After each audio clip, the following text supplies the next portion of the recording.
వదిలేసిందంటూ ఈ క్రమంలోనే కొద్దిసేపటి క్రితం ఎన్డీఏ అభ్యర్థిని ప్రకటించింది. ఎన్డీఏ ఉపరాష్ట్రపతి అభ్యర్థిగా సిపి రాధాకృష్ణన్ను ప్రకటించింది. ఎన్డీఏ రాధాకృష్ణన్ పేరు ఖరారు చేసింది ఎన్డీఏ పార్లమెంటరీ కమిటీ. ప్రస్తుతం మహారాష్ట్ర గవర్నర్గా ఉన్నారు సిపి రాధాకృష్ణన్. ఆర్ఎస్ఎస్తో రాధాకృష్ణన్కు విడదీయరాని అనుబంధం ఉంది. విడదీయరాని అనుబంధం ఆర్ఎస్ఎస్తో రాధాకృష్ణన్కు. గతంలో కోయంబత్తూరు ఎంపీగా ఆయన గెలిచారు. తెలంగాణ గవర్నర్గా పనిచేశారు. ఇన్ఫాక్ట్ తమిళసై సౌందరరాజన్ తర్వాత ఇన్ఛార్జ్ గవర్నర్గా ఆయన బాధ్యతలు చేపట్టారు. జార్ఖండ్ గవర్నర్గాను పనిచేశారు రాధాకృష్ణన్. ఇప్పుడు ఉపరాష్ట్రపతి అభ్యర్థిగా దక్షిణాది వ్యక్తికి అవకాశం ఇచ్చింది అంటూ కూడా చర్చ జరుగుతుందంటే అర్థం చేసుకోవచ్చు. ఇప్పుడు సిపి రాధాకృష్ణన్కి సంబంధించి మాట్లాడుకునే ప్రయత్నం చేద్దాం. సిపి రాధాకృష్ణన్ది స్వస్థలం తమిళనాడు. సెప్టెంబర్ 9న ఉపరాష్ట్రపతి ఎన్నిక జరగబోతోంది.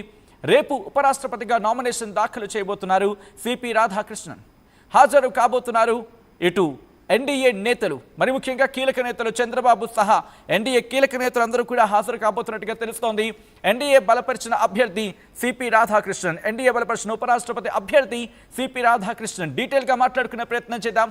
ఎటువంటి ఈక్వేషన్స్, ఎటువంటి క్యాలిక్యులేషన్స్ పనిచేశాయి, ఎటువంటి పర్ముటేషన్స్ అండ్ కాంబినేషన్స్ వర్కౌట్ అయ్యాయి, అసలు ఎందుకు సిపి రాధాకృష్ణన్ను ఉపరాష్ట్రపతి అభ్యర్థిగా ఎన్డీఏ ఎంచుకుంది, ఎటువంటి కారణాలున్నాయి, ఎటువంటి అంశాలు ప్రభావితం చేశాయి, డీటెయిల్గా మాట్లాడుకునే ప్రయత్నం చేద్దాం. మా ప్రతినిధి మధు అప్డేట్స్ అందించేందుకు మరి కాసేపట్లో ఫోన్ లైన్లోకి అందుబాటులోకి రాబోతున్నారు. అంతకన్నా ముందు ఇదే అంశానికి సంబంధించి జేపీ నడ్డా, భారతీయ జనతా పార్టీ కీలక నేత, కేంద్ర మంత్రి జేపీ నడ్డా రియాక్ట్ అయ్యారు. ఒకసారి చూద్దాం. हमारे एनडीए के साथियों के साथ भी चर्चा गहन रूप से हुई और गहन रूप से चर्चा होने के बाद आज हम यहाँ पर आपको खुशी से ये बताना चाहते हैं और ये खुशखबरी देना चाहते हैं कि संसदीय बोर्ड की बैठक में जिसका नेतृत्व हमारे प्रधानमंत्री नरेंद्र मोदी जी की उपस्थिति में हुआ, उनके नेतृत्व में ये बैठक हुई। सभी पहलुओं पर चर्चा हुई और नामों पर विस्तृत रूप से जो पार्टी में एक्सरसाइज हुई थी उन सारे एक्सरसाइज के बारे में डेलिब्रेशन हुआ, सभी के साथ चर्चा हुई, सुझाव मांगे गए और उसके बाद फिर ये तय हुआ कि हमारे उपराष्ट्रपति के प्रत्याशी के रूप में हमारे महाराष्ट्र के राज्यपाल श्री सीपी राधाकृष्णन जी, चंद्रपुरम पुन्नासामी राधाकृष्णन जी, उनको हम एनडीए का प्रत्याशी बनाएंगे और वो एनडीए के प्रत्याशी के रूप में रहेंगे. రైట్, అది ఆయనకు సంబంధించి కొద్దిసేపటి క్రితం ఇటు భారతీయ జనతా పార్టీ జాతీయ అధ్యక్షుడు అలాగే కేంద్ర మంత్రి జేపీ నడ్డా చెప్పుకొచ్చిన సందర్భం. ఈ క్రమంలో ఎటువంటి అంశాలు ప్రభావితం చేశాయనేది డీటెయిల్గా మాట్లాడుకునే ప్రయత్నం చేద్దాం. మా ప్రతినిధి మధు అప్డేట్స్ అందించేందుకు ఫోన్లో సిద్ధంగా ఉన్నారు. మధు, ఇంట్రెస్టింగ్ డెవలప్మెంట్ కింద చెప్పుకోవాలి, ఎందుకంటే ఎప్పుడెప్పుడని ఎదురు చూస్తున్న సందర్భం ఎన్డీఏ పార్టీకి సంబంధించి మరి ముఖ్యంగా ఎవరి పేరుని ప్రతిపాదిస్తుందంటూ కూడా ఇటు సిపి రాధాకృష్ణన్ను ఉపరాష్ట్రపతి అభ్యర్థిగా ఎన్నుకోవడం వెనకాల ఇటు ఎన్డీఏ కూటే మరి ముఖ్యంగా భారతీయ జనతా పార్టీ వ్యూహం ఏమై ఉంటుంది, ఎటువంటి పర్ముటేషన్స్ అండ్ కాంబినేషన్స్ కావచ్చు, ఎటువంటి ఈక్వేషన్స్ ఇక్కడ ఫాలో చేయడం జరిగింది భారతీయ జనతా పార్టీ? ఎగ్జాక్ట్లీ, నిజంగానే అంటే చాలా స్ట్రాటజికల్ మూవ్ కింద చర్చ జరిగేటువంటి అవకాశం ఉంది. ఎందుకంటే ద్రౌపది ముర్ము నార్త్ కి సంబంధించినటువంటి స్టేట్స్ నుంచి ఆమె రిప్రజెంటేటివ్ గతంలో చేశారు. సో ఆమెను రాష్ట్రపతి హోదాలో ఆమెను తీసుకున్నారు. ఈసారి సౌత్ నుంచి నార్త్ సౌత్ కి సంబంధించినటువంటి చర్చల్లో భాగంగా ఉపరాష్ట్రపతి అభ్యర్థి సౌత్ కి ఇచ్చారు. గతంలో కూడా సౌత్ నుంచే తెలుగు వ్యక్తి గతంలో ఉన్నారు. తర్వాత ధన్కడ్ ఉన్నప్పటికీ కూడా అనివార్య కారణంగా ఆయన తప్పుకున్నటువంటి పరిస్థితి, రాజీనామా చేసినటువంటి పరిస్థితి. ఈసారి సౌత్ కి ప్రాధాన్యత ఇచ్చేలా బీజేపీ చర్య తీసుకున్నట్టుగా తెలుస్తుంది. కోయంబత్తూరు నుంచి ఆయన ఉన్నారు, తమిళనాడు వ్యక్తి, తమిళ్ వ్యక్తి. సో సౌత్ తమిళనాడు, కర్ణాటక, ఆంధ్రప్రదేశ్, తెలంగాణ, కేరళ, ఈ సౌత్ కు సంబంధించినటువంటి అనుబంధం ఉంది ఆయనకు. ఆల్రెడీ మహారాష్ట్ర గవర్నర్ గా పనిచేస్తా ఉన్నారు. గతంలో లెఫ్టినెంట్ గవర్నర్ గా పనిచేస్తారు పుదుచ్చేరికి.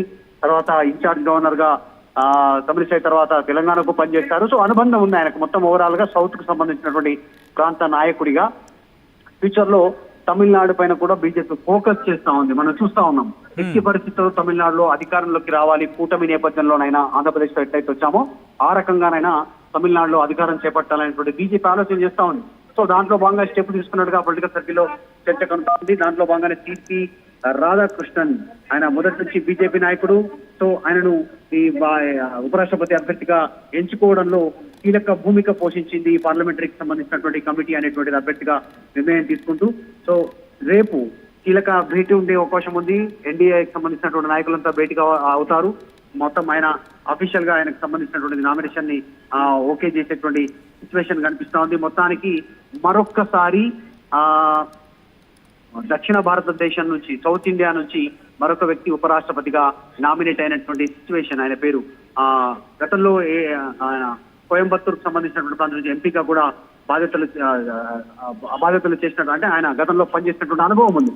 మొత్తానికి బీజేపీ ఒక వ్యక్తిని రాష్ట్రపతిగా నార్త్ నుంచి, ఉపరాష్ట్రపతిగా సౌత్ నుంచి తీసుకోవడంతో సమతుల్యత పాటిస్తుంది అనేటువంటి ఒక మెసేజ్ దేశవ్యాప్తంగా ఇవ్వడానికి ఈ మెసేజ్ ఇచ్చేలా ఈయన ఎంపిక జరిగింది అనేటువంటిది చర్చ అయితే కొనసాగుతా ఉంది. మనం గతంలో చూసాం, ఒక దళిత సామాజిక వర్గానికి చెందినటువంటి వ్యక్తిని రాష్ట్రపతిగా, తర్వాత ఒక గిరిజన సామాజిక వ్యక్తికి సంబంధించినటువంటి ఒక మహిళని మళ్ళీ రాష్ట్రపతిగా, ఇలా అన్ని రకాలుగా సమతుల్యత పాటిస్తూ ముందుకు వెళ్తుందని చెప్పుకునే దాంట్లో భాగంగా సో కాంగ్రెస్ ఆరోపణలు చేస్తున్నటువంటి వాటిని తిప్పుకొట్టే విధంగా వీళ్ళు నిర్ణయం తీసుకున్నట్టుగా అయితే చర్చ సాగుతా ఉంది.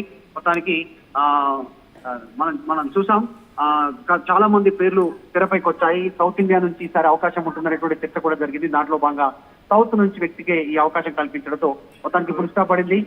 సిపి రాధాకృష్ణన్ త్వరలోనే ఉపరాష్ట్రపతి కానున్నారు.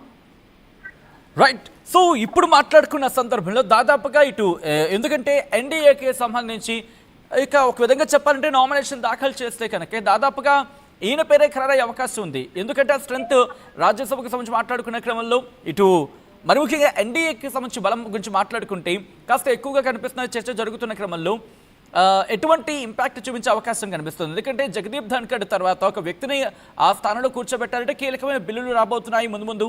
సో ఈ నేపథ్యంలోనే ఒక కీలకమైన వ్యక్తిని తీసుకొచ్చే అవకాశం ఉంది. చర్చ జరుగుతున్న క్రమంలో ఎటువంటి ఇంపాక్ట్ చూపించే అవకాశం ఉంది.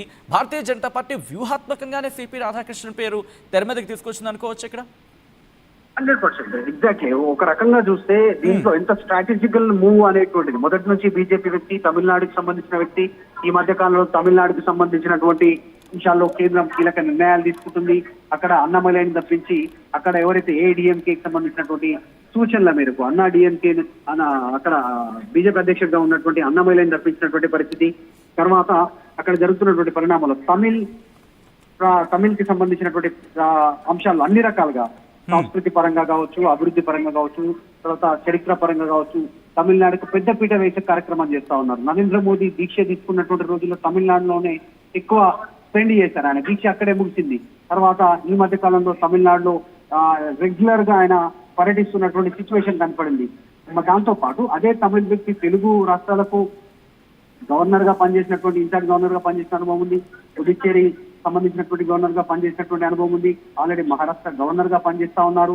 సో ఇవన్నీ ఆల్రెడీ తమిళనాడుకు సంబంధించిన వ్యక్తి, మొత్తం సౌత్ ఇండియాలో పనిచేసిన అనుభవం, పరిచయాలు, నాయకులతో ఉన్నటువంటి సన్నిహిత సంబంధాలు, ఇవన్నీ ఫ్యూచర్ లో రాజకీయ పరంగా కూడా చెప్పుకోవడానికి, సామాజిక సమతుల్యత పాటించామని చెప్పుకోవడానికి బీజేపీకి ఒక అవకాశం.